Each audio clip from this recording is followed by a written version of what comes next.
So which of the following two candidates, candidate number 1 and 2, would be more likely to get a job in Canada and get immigration status in Canada through that job? So candidate number 1 is 35 years old. He's got 10 years of work experience working in finance as an analyst at a major bank. He's got an MBA from a top-tier business school. And in addition to the MBA, he has a CFA designation.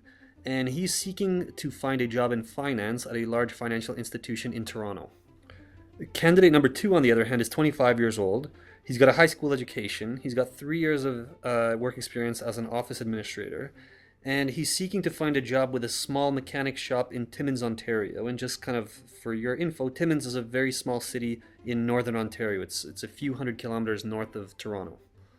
Okay, in general, under Canadian immigration law, in order for an international worker to be able to come to Canada and work in Canada, that candidate has to find a job with a company in Canada that has authorization from the Canadian government to hire workers from abroad. And so there's only a limited number of such companies, and in general, these companies are only given authorization to hire international workers in situation where there's basically a shortage of Canadians for the particular position that they're seeking a worker for. Now, shortages of workers depend on factors such as kind of profession as well as geographic location. Now, taking all of this information into account, let's kind of go back to our initial question of which of candidates number 1 and 2 would be more likely to find a job in Canada and get immigration status in Canada through that job. So based on the facts that we've provided with respect to candidates number 1 and 2, it would actually be candidate number 2 who would quite possibly be more likely to find a job in Canada. So although the first candidate has more education and more work experience, he's actually going into a field and a geographic location, i.e. Toronto and finance, where there's quite a bit of competition in that particular field.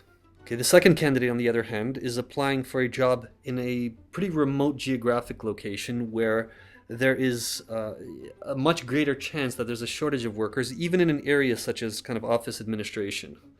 So just to conclude, it's important to understand that getting a job in Canada as an international worker depends on factors other than just kind of education, profession. It depends on whether there's a shortage of workers within that particular area. And shortages in turn depend on things such as, well, 1, profession, but 2, also geographic location. And so oftentimes certain geographic locations, especially kind of smaller towns as well as more remote regions, have a much higher likelihood of having shortages of workers in all kinds of fields. So even if you don't have as many degrees or years of work experience as other applicants, you can significantly increase your chances of getting a job in Canada and getting immigration status in Canada by focusing on smaller cities, smaller towns, and in particular kind of far more remote geographic locations where fewer people tend to be in general and where there are greater shortages of workers. Bottom line is that if you are an international worker and you're looking for a job in Canada, a useful tactic is to kind of go outside of the major cities and seek out kind of jobs in smaller cities or locations where there are far fewer people and where there are kind of greater shortages of workers. If you're looking for additional info on finding jobs in Canada and immigration to Canada, we encourage you to visit Uniivaa.com.